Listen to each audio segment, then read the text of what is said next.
Greetings, everyone. Pete Pardo here from Sea of Tranquility. Welcome to another edition of Top 10 Songs. This is our first Top 10 Songs of 2021. I think it is.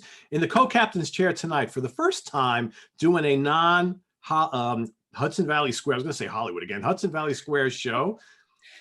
Miss Sydney Taylor. What's happening, Sydney? I promise not to call you anything else today. No L word. I don't know.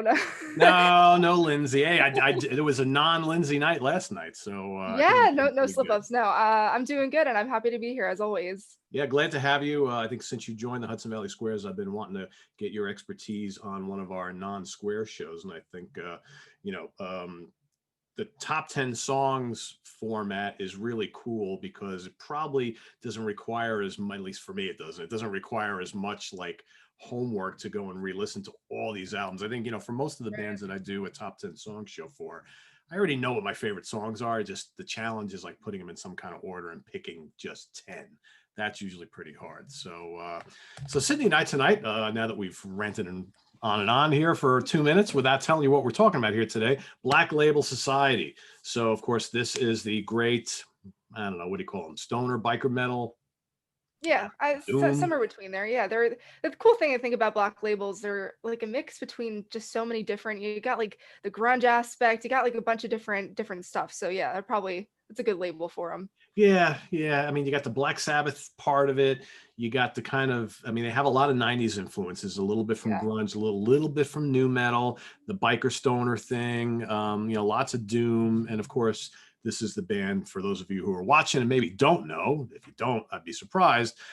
This is Zakk Wylde's band. So Zakk Wylde, of course, a member of Ozzy Osbourne's band for many, many, many, many years. And good chunk of albums here, but some really, really great songs. And I think the more I started to do the homework and go through all the songs that I like, I'm like, all of a sudden I had a list of 30. And then I'm like, all right, how do I kind of whittle this down to 10? So that's always the fun part. So, but I've done that, and I'm assuming Sydney has as well. So Yes, I we're going have. to have her kick us off with her number 10. All right, so my number 10 is coming off the 1919 Eternal record.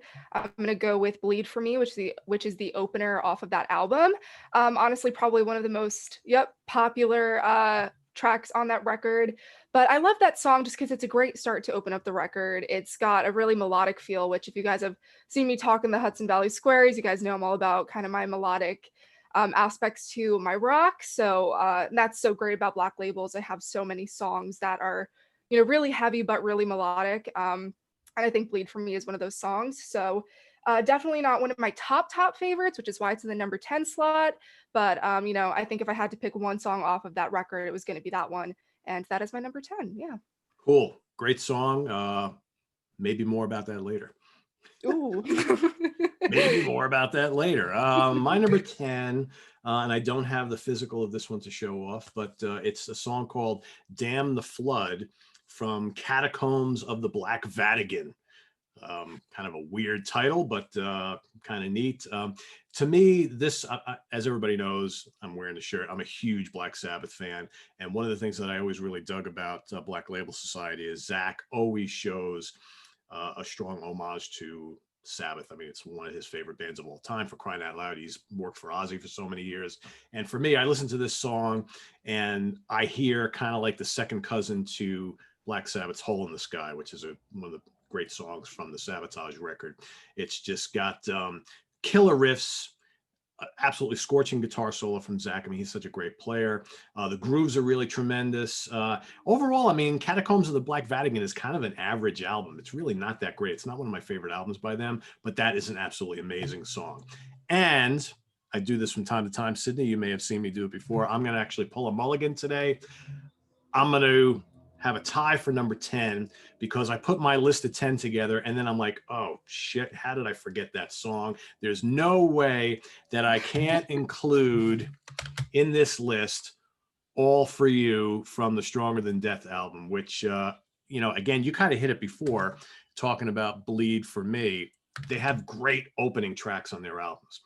And I absolutely love "All for You" from this album, and I just couldn't leave it off this list. It's a total shred fest for Zakk, screaming guitars all over the place, angry vocals, killer chorus, and those big fat riffs. I really like this album a lot. I could have put half of my tunes from this Yeah. album. So I cheated a little bit today. I got a tie for number 10, Damn the Flood, and All For You, tying for number 10. Back to you for number 9. Yeah, that's a great record, and funny that you should say that because I'm not going with that same track, but I am going with the song off of Stronger Than Death. I'm going with Rust, which again, my list is a little bit, a little bit of a greatest hits, a little bit kind of touching from all of the different, records and everything. But I love that song. Again, kind of going back to the melodic thing, it opens up with that really simple but really catchy, kind of just clean melodic kind of guitar riff. And yeah, I can really see even with Zakk's vocals in that song specifically, and in a lot of their kind of slower songs, like we were saying, it's a lot of definitely like grunge feel, like with the harmonizing. I get like a lot of like Alice in Chains, Yeah. vibes from the slower ballads that they do, if you want to say ballads. But I'm gonna go with Rust just because I think that that kind of has that essence. And this is a second record, so they were still kind of late 90s, early 2000s. They were writing and doing this. So I love that song. Probably one of the most popular off of that record. But again, like you said, Pete, it's such a great record. So It it's is. just solid from top to bottom. So I'm gonna go with Rust for my number 9. Yeah, it's a really good track, and you bring up a really good point. And it's something I totally missed from at the top of the show when we were talking about kind of the style of this band.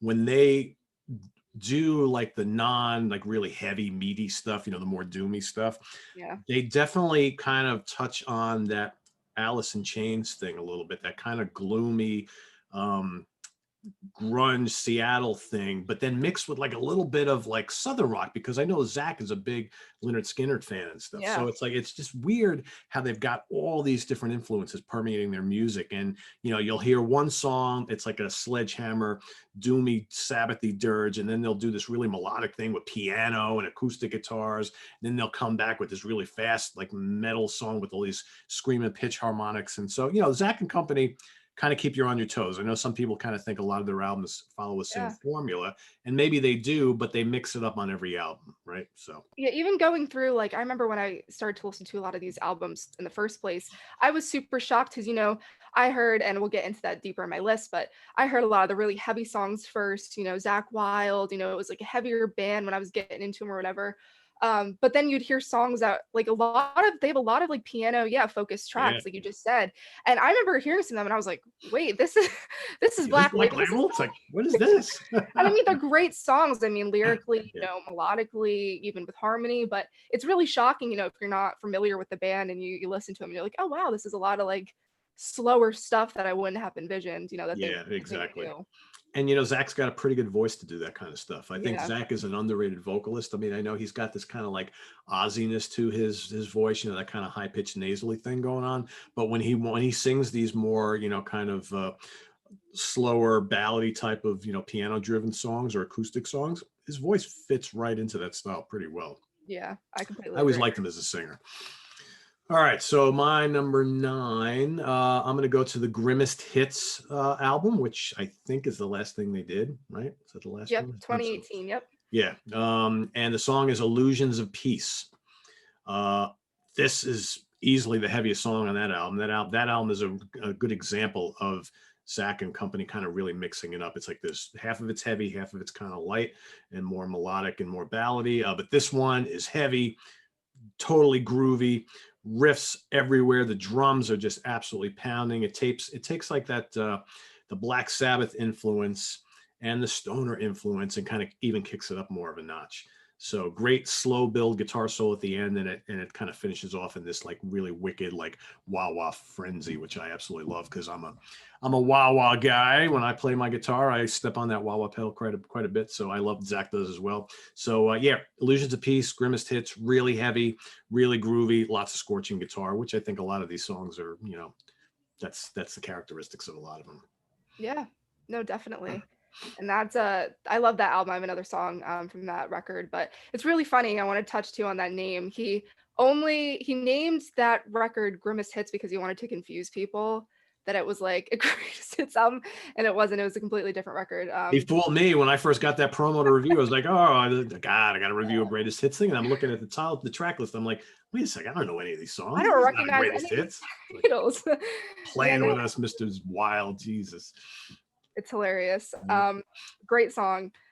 So back to me, I guess. My number 8, and I swear, I promise, you're gonna hear this title and you're gonna be like, God, so you're gonna put some heavy tracks on your list. I swear I'm getting there. But number 8, I'm gonna go with Angel of Mercy off of Catacombs of the Black Vatican. Also, it's such a weird album name, but it's also like there's something about it that's like feels like evil. Maybe it's like just like the I don't know, like the like kind of like religious tie-in and like, I don't know. But Yeah, I a think few of their albums have that going for it. yeah, I think that just the title is just like weird, but also kind of like mysterious and like makes you curious. That album But cover. again, yeah, it's like I have it right, next to me on my browser, and you said that I'm looking at it. It's like it's so weird and cool. But I'm gonna go with Angel of Mercy off of that record again. Like we just kind of spoke about a song that if you told me it wasn't, if I had like no idea that it was a heavy metal band per se, and you just played me the song, I probably would be shocked that it was a heavy metal band. Yeah. But lyrically, I love this song. I love the melody overall, as Pete mentioned not too long ago. His vocals really are, you'd think that he would be like super heavy and gravelly all the time, but he has really amazing vocals built for ballads, and I think that this really shows on this song. So yeah, I'm gonna go with Angel of Mercy for my number 8. Cool. Yeah, I know a lot of people dig that tune, and yeah, Zakk can get pretty tender when he wants to. That's He quite can write all some right. real sappy lyrics. If you really look deep into them, if you're not just listening to him and you're really reading them, some of these are like really come from the heart. You can tell They a little do. sappy. Yeah, yeah. Especially there's especially a song, well, which actually didn't make my list, but it's in my honorables, and I'm not going to say anything about it just in case you happen to include it. That there's Right. a big story behind, and I have a little story I'll tell about it as well. But Yeah. if we get to it, if you don't mention it, then I'll talk about it at the end. But Cool. Gotcha. so my number 8 is I'm going to go to the really good Mafia album, which and again, some of these I don't have physicals of because I never bought them and I only heard the download and whatnot, reviewed the promos and then have them on digitally. But Mafia is a really good album, really heavy album, and Forever Down is my number 8 track from that album. Total headbanging bliss. I mean, it's just pinch harmonics everywhere you go. I mean, Zakk constantly doing that, that thing that he does so well. I know some people says he does it a little too much, but I love when he does. The riffs are absolutely crushing. To me, it's kind of like a leftover from Sabbath's Master of Reality album, and it has this absolutely blazing solo in it where he just kind of goes for it all and just lays everything to waste. Just such a heavy song. I had a hard, like you, I kind of wanted to, when I put my overall big list together, I had a, good chunk of tracks from almost every single album. And I was like, well, I kind of want to give a lot of love to a lot of these albums. Yeah.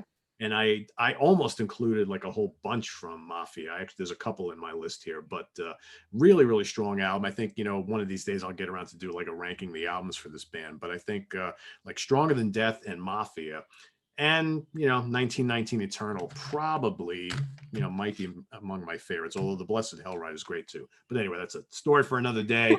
Forever Down is my number 8. I'm getting ahead of myself here. So this is what happens, Sydney, when you're so in the ranking the albums mood. Yeah. Or mode, because that's the bulk of the shows I do are those. It's like, and then you kind of take a step back and do a top 10 songs. You wind up start to talk about the albums more than the songs. I'm like, all right, got to stop that. So, but yeah, Forever Down, great song. Great It song. was definitely something that I was struggling with because I was putting together my list and I had a lot.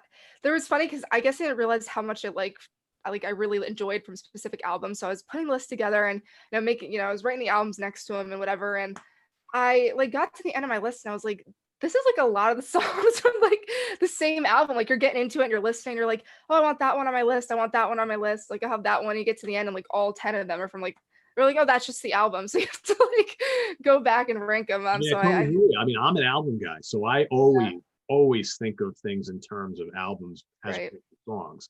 And I know that's not the case with a lot of people. I know so many people who are like, they're like shuffle or playlist people, right? So they don't think in Yeah. terms of albums anymore. But I've been thinking in terms, me, the album is the king and has been since I was like, wee high. So it's hard to get out of that mindset. Right. To do a show like this, you have to, right? So you got to kind of pick them out from the larger good here. So it's like, but it's challenging. So Yeah, no, definitely. So my number 7, I'm gonna go with Destruction Overdrive off of The Blessed Hellride. And the reason I went for this song, I really love this song because the first time I heard this, the opening riff reminded me of the opening riff to High Wire by Badlands. I don't know why. If you can see that, I might be the only one who gets that. But Yeah, when I heard the I can opening, kind of see it. I can kind of see it. Yeah. it was like it's not perfect. You're not like, oh wow, this is the same riff. But it has like that vibe of like that kind of like you were saying earlier. He has like that touch of southern rock influence that's like heavier. And I feel like you saw that in kind of like Badlands and this kind of bluesy riff and everything. And when I heard that song for the first time, that opening riff was the second, like that was the first thing I thought of. I was like, this reminds me of High Wire from Badlands.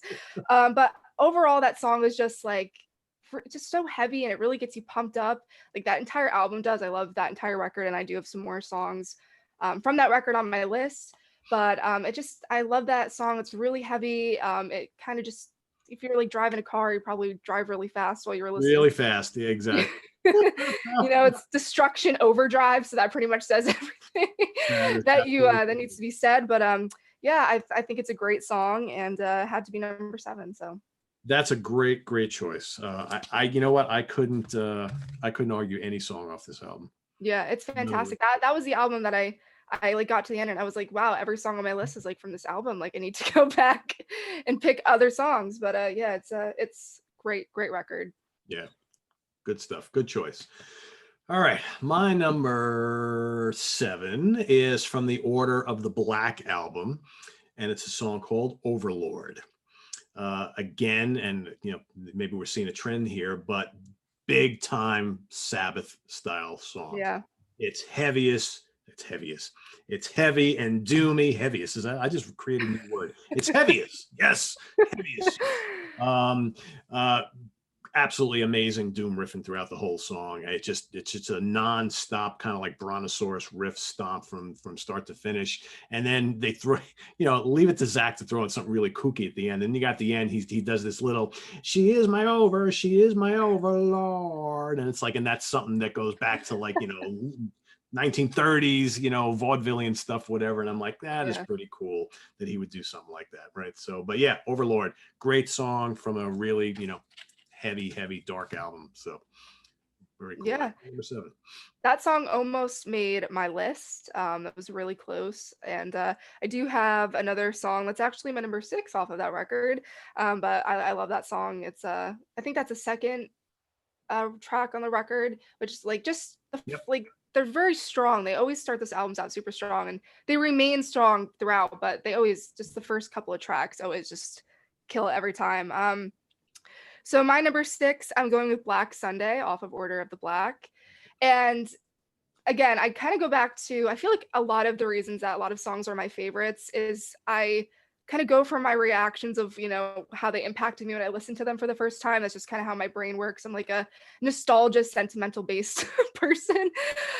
So when I heard that song for the first time, the opening like shredding thing just like blew me away because typically, again, not something you really hear from Black Label. You hear obviously heavy riffs, very, obviously Black Sabbath influence, you have the heaviness, but you don't have a lot of like shredding like that you hear in the beginning of that song. And to me, not at the beginning. Yeah, he'll say like not on. He'll shred later on, but to me, I don't know, it was something that like to just like put that song on and to hear it like just right out of the gate was like, whoa, it was, like took me aback a little bit. So I had to go with that one just because that's probably one of my favorite songs on that entire album, and probably mostly just for that opening. I love the rest of the song as well, another really kind of heavier song from them. And I love that record was, at this point it was released, I think back in 2011. So I love that they just had such high quality records, like kind of just, still later in their career, it's over a decade since their debut. And, that album is matched up to the debut, in my opinion. I think it's a great record. So yeah, I'm going to go with Black Sunday for number 6. Yeah, Order of the Black, I think, is really underrated in going through these albums again and listening, pulling out songs and stuff. I was surprised at how much I love this again, hearing it again after not listening to it for a while. And it's one of their stronger ones. It definitely is. And, it's funny you talk about how Zakk normally doesn't start off songs with guitar solos. right around this time, I think, is when he started doing a lot of those like little short package tours with like Steve Vai, Satriani, Malmsteen, and Yeah, doing a lot of Generation that X. kind of Yeah. stuff. They rubbed off on him, I think, right? Yeah, I mean, like, he doesn't a lot of them, like I mentioned, like, even in my earlier list, like, a lot of them start out slow guitars, and then you hit the first drum beat, and then it gets into something really heavy, but not a lot of the, albums, yeah, before this one, even, like, he had a lot of, I feel like, really shreddy stuff coming out of the gate, you know what I mean? It was kind of like a slow, diving into that, so that's what I thought was so unique about that one. Yeah, absolutely. Good choice. That was on my list as well. It's on my bigger list. So when we get to the honorables, you'll hear that again. My number 6, I'm going to go to Mafia once again, and I'm going to go for Suicide Messiah. Another could have been a leftover from Master Reality or Sabbath Bloody Sabbath.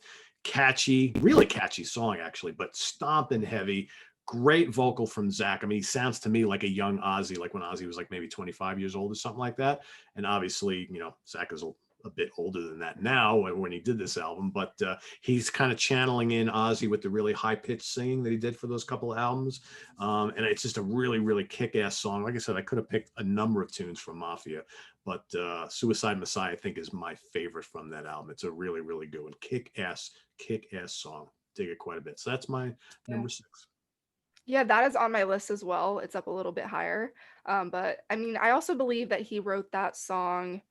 The lyrics were inspired. I could be wrong. I remember reading this somewhere that it was for Scott Wylde of Stone Temple Pilots that he wrote that, like, based on what he was going through, which again, I could be wrong, but I think I remember reading that. But terrific song. I completely agree. It's on my list as well. Good stuff. Yeah. So my number 5 is a song off of Grimace Hits as well, and I'm gonna go with "A Love Unreal." I think it's a great song off of that record. Again, that was their last release. That was 2018. It was one of the singles. I love the video. The video is hilarious. Zakk Wylde is he's like a master of doing like just funny shit, and especially with his videos. So that video is just hilarious. If you haven't seen it, it's like a whole thing of like the Grim Reaper and like Yep. death like doing like day-to-day shit, like checking his mailbox and like driving to work and like a bunch of funny stuff. And just a great track off of that record. Again, it's like you keep mentioning, and I think it's something that's so interesting as that's his influence. I feel like a lot of, yeah, like you said, Black Sabbath kind of heavy riffs, like the very like kind of like doom riffy stuff that he does, I think is really kind of prevalent in that song. So yeah, I'm gonna go with that for my number 5. Yeah, and I do want to mention, because you talked about the video and how the video Yeah. is kind of a little tongue in cheek. I think it's actually very cool that Zakk has kind of discovered, I think, kind of like his sense of humor again. I mean, Zakk went through a period where he was like drinking a lot and Yeah. going down a path that was not very positive, right?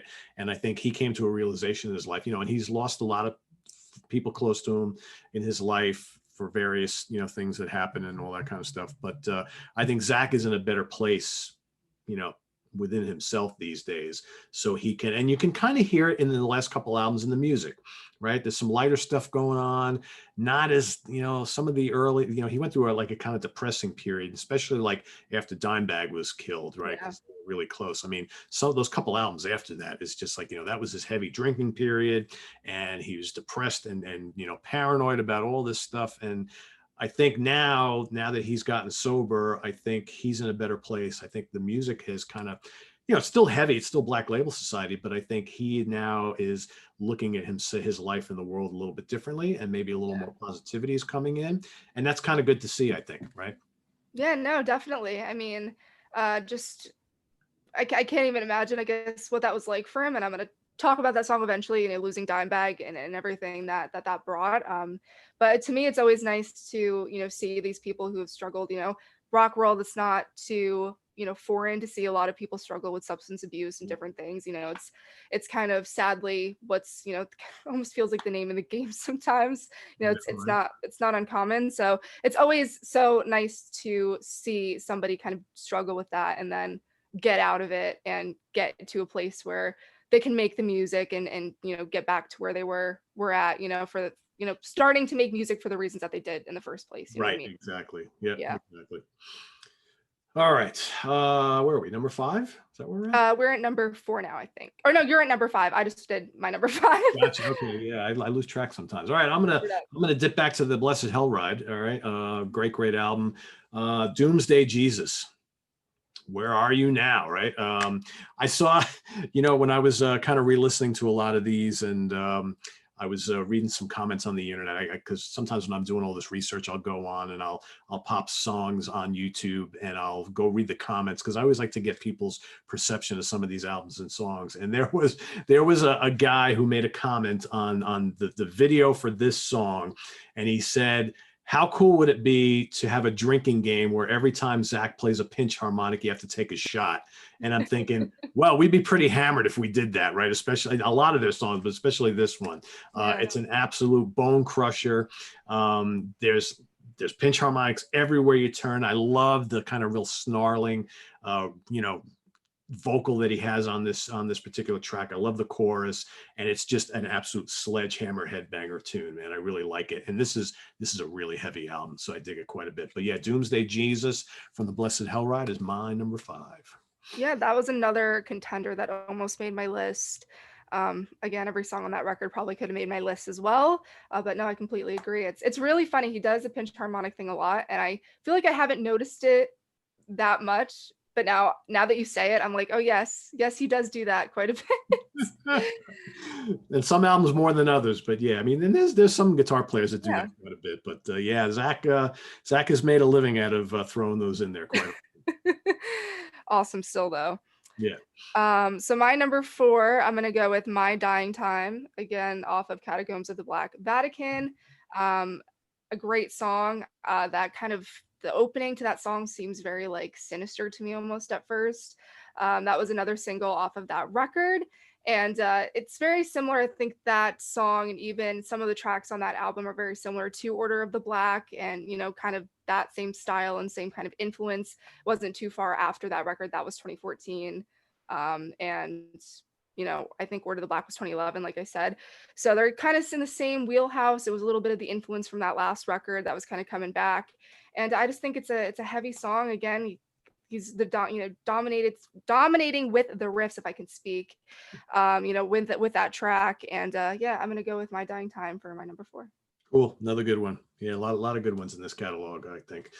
All right, I'm gonna go. Let's see, my number 4. I'm gonna dip back into Stronger Than Death, which, like I said at the top of the show, one of my favorites, for a song called Super Terrorizer. I mean, I love this song. I mean, it's got mountains and mountains of groove. And I love it's so heavy, but I love, and he didn't do this a lot, and he did it a little bit on this album. I don't know if you ever listened to Gojira, a really great heavy band, but Gojira is notorious for doing those, big riffs and those little like pick scrapes.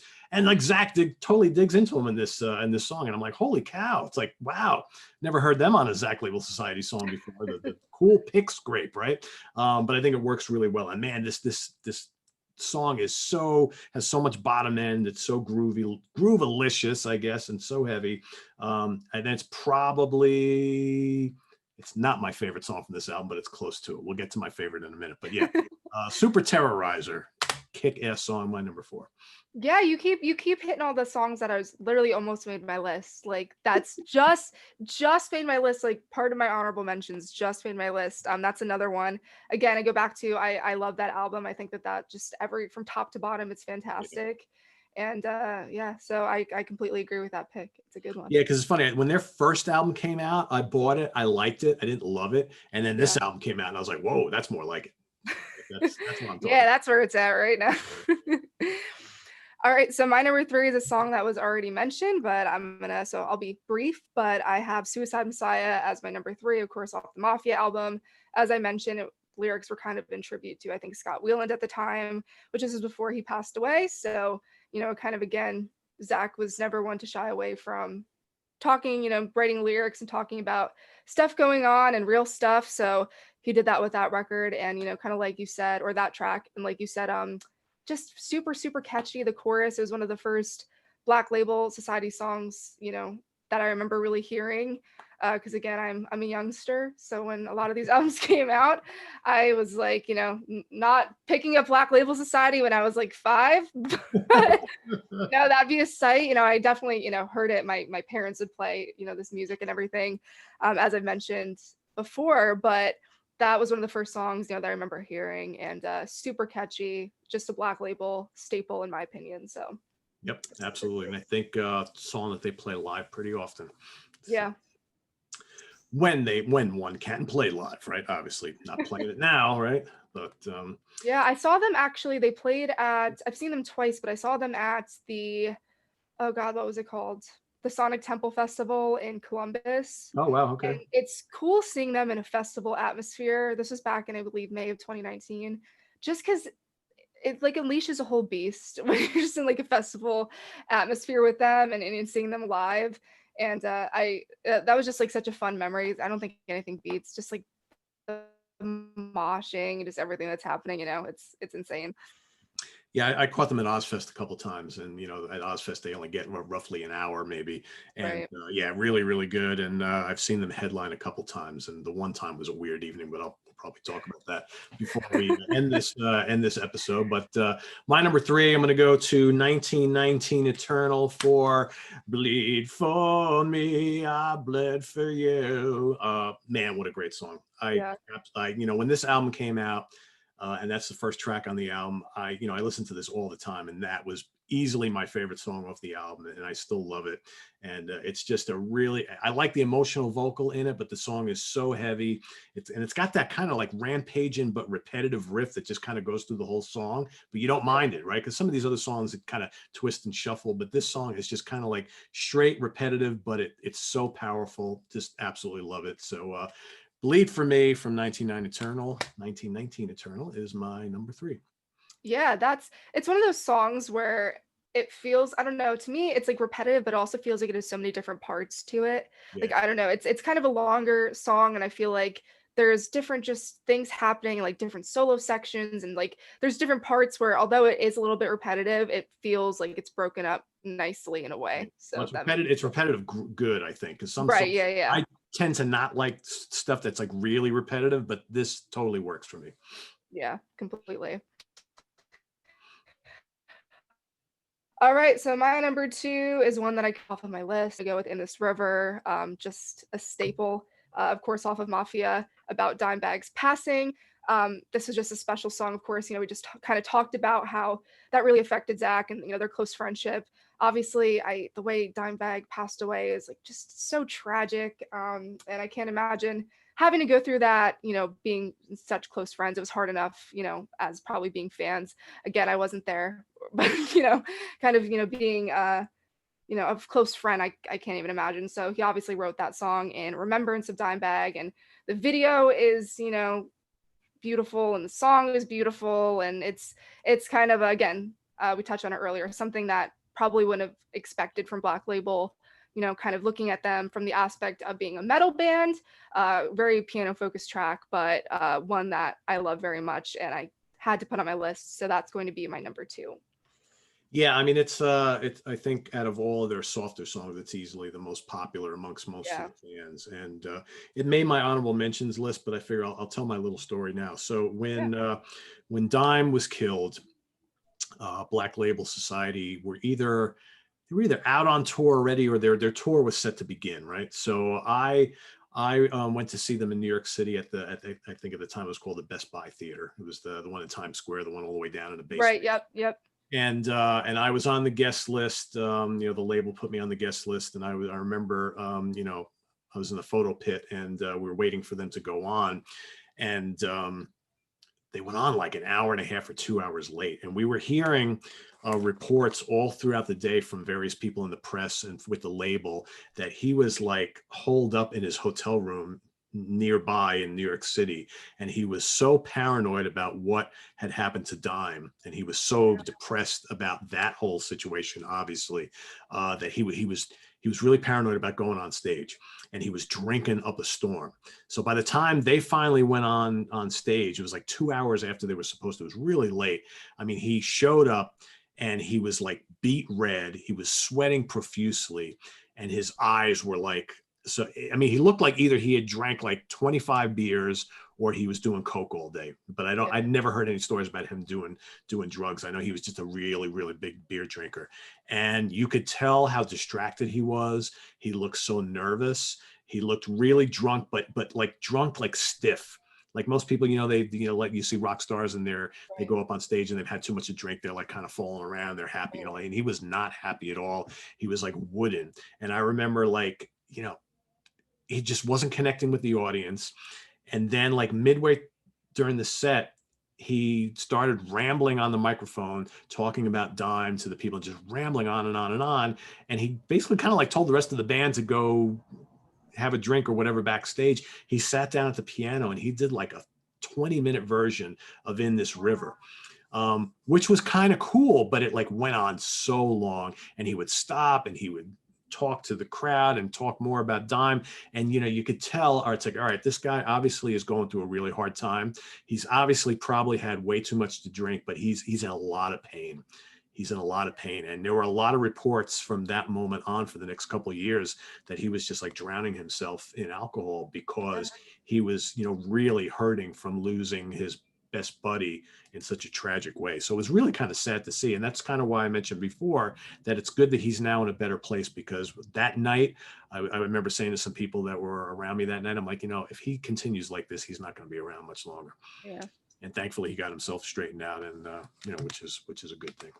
Well, something even like hearing, like the paranoia that goes into that, like that's something, the way we lost Steinbag is something that a lot of people, could have never, imagined. Like you're going on stage performing, you would have never imagined that what would happen. So that's something that I didn't even think about, aside from losing somebody that you're extremely close to, the fear of, oh God, this happened to me and I was friends with this person, and, or this could happen to me. You know what I mean? So that's a very, sad story, but I'm glad that he got better. You know what I mean? That's I mean, that's the thing. So now in saying all that, my number 2 is I'm going to go back to Stronger Than Death, and this is my favorite song off this album, one of my favorite Black Label Society albums, Counterfeit God.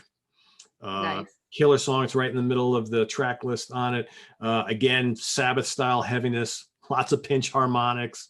On your knees, worship me. I mean, it's just a complete riff-o-rama, great solo, and I love the production of this album. All these songs just sound like enormous, and Zakk is singing great on here. So Counterfeit God is my number 2.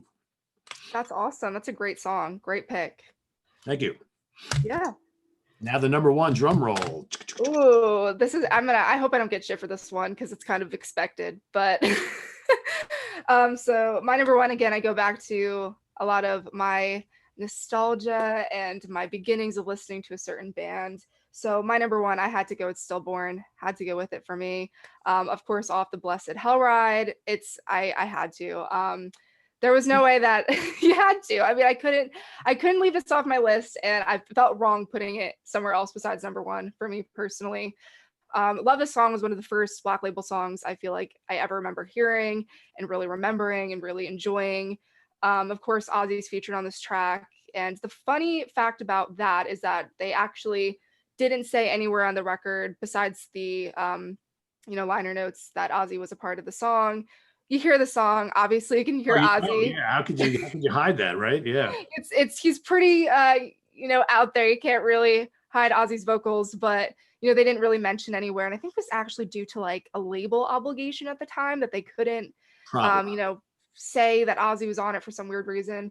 But Ozzy, of course, is featured on that track, and just such a amazing song, so catchy. I think it kind of, brings together a lot of the great elements of this band into, one song. Obviously, it's kind of their anthem track. And I know it's probably the biggest hit. You're like, of course, Sydney, this is your number 1. But I had to. It's one of my favorites, so that's going to be my number 1 on my list. Well, we both took that route, right? It's my favorite song by them. I mean, it is. It's an engaging song. It's really catchy. It's probably the catchiest song they ever did. Ozzy sounds great on the backing vocals. It's heavy. You got plenty of shred on it, and I have to give it props too, because the video they did is so cool. Yeah. The video is so weird, but it's so cool. Only a guy like Rob Zombie could do something like that, right? Yeah. It's just it's a really great song, and I've seen them do it live a couple times, and it's like, So that's your number one as well? oh yeah, it's my number one as well. Okay. So cool. I'm not alone. So now I won't No, get you're not alone. No. I knew going into this that it was going to be pretty high up there for me. Yeah. As I started kind of comparing a lot of these songs, I'm like, you know what? When it comes down to it, that's the one I gravitate towards the most. And it's like, I love all these other tracks, but that is just such a great song. And I think a lot of people were waiting for them to do another song like that. And there's really no other tracks like that in their catalog for the most part. Yeah.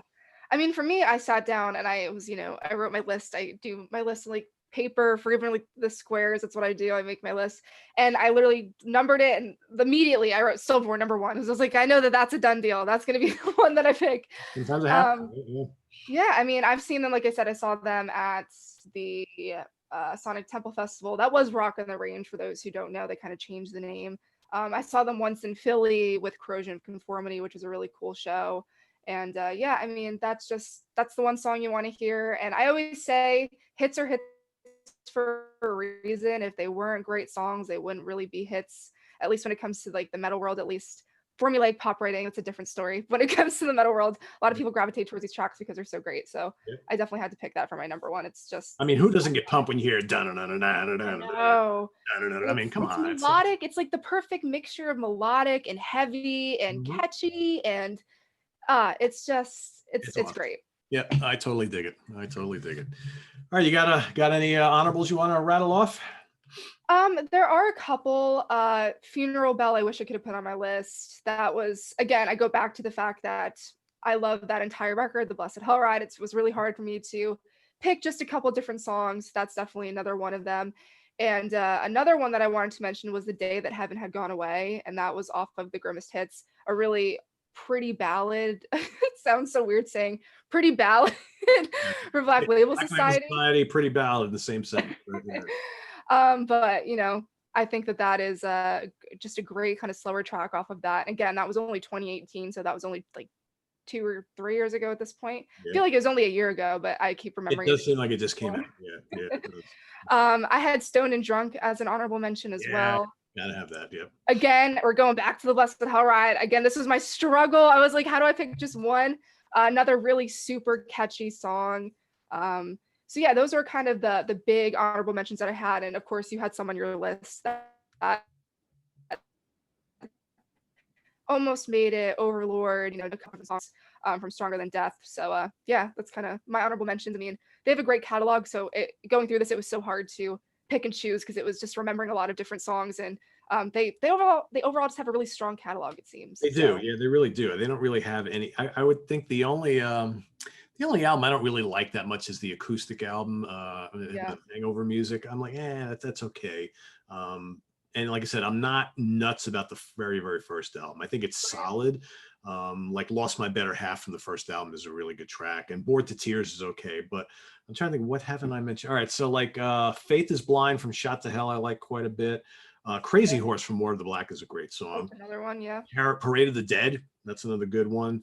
Black Sunday, I think, was on your list, right? That's a really good one. Godspeed Hellbound from Or the Black is really, really solid. Disbelief from Grimmest Hits. In This River, you already mentioned. And Genocide Junkies from 1919 Eternal. That's another really good one.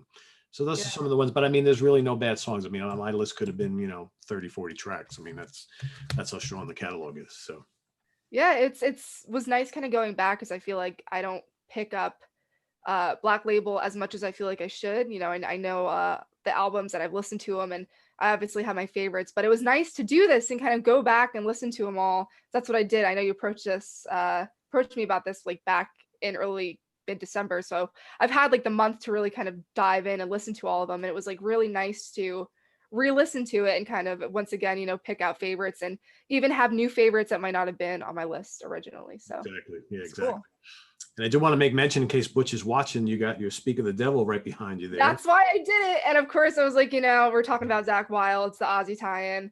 But I also was like, Butch is going to get a kick out of this. His man Brad Gillis is all over that one. He loves that. So absolutely. That's funny.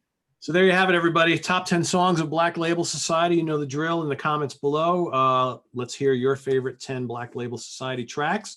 Sydney and I'll be mining the comments section and commenting on your comments. And remember, there's no right or wrong answer here. We all love the songs we love. So, it'll be interesting to see what everybody puts down there. There are a lot of good tracks in this band and hopefully more to come. So we'll see how that goes. I want to thank Sydney for joining me on this fun show. She'll be obviously back again this coming Monday night on the Hudson Valley Squares, and we're going to get her involved in more of these type of shows, ranking and top 10 songs and all that kind of stuff. So you'll be seeing plenty of her on the channel going forward. Sydney, you want to plug your podcast? Yeah, so I have my own podcast. It's called Metal from the Inside. We're on Spotify, Apple, iHeartRadio, wherever you get your podcasts. The website is www.metalfromtheinside.com in case you want an easier route to get there.